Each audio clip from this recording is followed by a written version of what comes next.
Hello Ram Ram बाबू भाई लोग, कैसन बड़ा लो? ठीक बड़ा लो ना? चला देखा दिन के सुबह हो गए, हम उठ गए बनी, फ्रेश व्रेश हो बनी। आगे बताओ तनी अब। आज दिन भर के बात कही बताए ना। आज तनी मार्केट जाए के बा, कुछ पूरा हाल दिखाए मार्केट के भी, और भी चीज़ बताओ तनी। चलो लो, देखा लो मार्केट पहुँचे इन लो बाबू लो। देखा लो यानी खरीदारी होता शॉपिंग मॉल में, ग्वाइल बनी जाए जगह खरीदता नहीं जा। कुछ पहले देख लो फिर बताओ तनी देती। देखा लो तानो लोग दिखाओ चला तनी। सब कपड़ा लता सारी चीज़ बा मॉल या मार्ट में के। एक चीज़ खास रहेला कि ये हर सामान एक के जगह मिल जाला, है ना। तानो लोग आए लोग घूमल न लो, जो लोग जानता वो तो जानते बा, लेकिन जगह नहीं खे जाना तो करी खाती हुए बताओ तनी। मॉल में सारी चीज़ें एक जगह मिल जाला, दाल सब्जी से लेके या कपड़ा लत्ता लड़का के बड़ के सबके मिल जाला ना। तो थोड़ा सा देखे खातिर आदमी चली जाला, तनी पैसा महंगा लागेला लेकिन देखत में अच्छा लागेला। चलिए वापस चलते हैं घरे। अब घरे चल के अस्थिर होके बात कल जाई रहुआ सबसे ना। गाना गुनगुनाता नहीं हो, ठीक बा। बाकी सब लोग चलते बा, ठीक बा। घरे पहुँच के बताए बहुत सारा शॉपिंग भइला, बहुत खरीदारी भइला। बहुत गर्मी रहा आज मार्केट में, बहुत गर्मी रहा है, इतना ज़्यादा कि बता ना सकेला ना। तब बहुत तेज नहीं बोलत, गाड़ी में बैठल बाने सब लोग बैठल बा। अभी सबको बतौले नहीं कि ब्लॉग करता नहीं हम, ठीक बा। घरे पहुँच के बाकी बात करता नहीं। आ गए नहीं जब फाइनली बाबू लो भाई लो, देखा लो घरे पहुँच गए नहीं।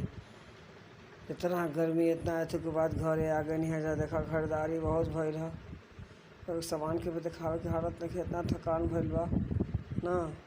चल लो बतियाओ तने, फिर राती खा टाइम मिली तो बात करब, ना तो काल बतियाए।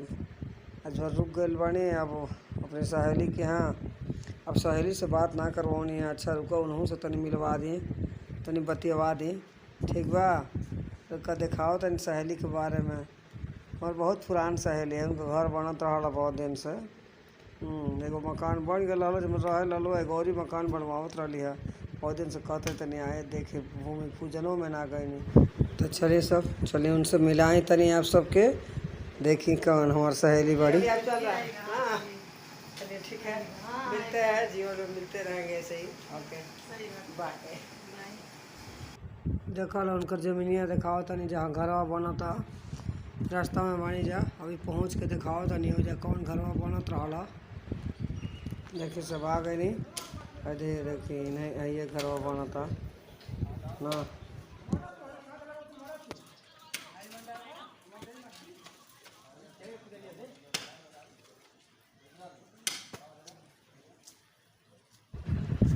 देखिए मिल के आ गए नहीं ना, फिर वही जगह पर बैठ गए नहीं आप सबसे बतावे खातिर।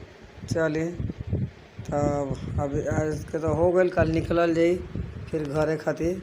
तो घरे बताए आपके कुल रास्ता में चलब, कल के सफ़र कराए आप सबके। 3 दिन के बाद आई नहीं। हाँ बहुत जरूरी काम रहा है, ये वजह से तनी आवे के पड़ल रहा सखी की। हाँ ठीक बा। तो चलिए अब तनी सुत रहल जा, आराम कल जा, कल सफ़र में जाए के बा। अपन ख्याल रख सब। गुड नाइट, शुभ रात्रि बाबू। सब बच्चा के आशीर्वाद, बड़ा का प्रणाम। Bye bye bye bye by.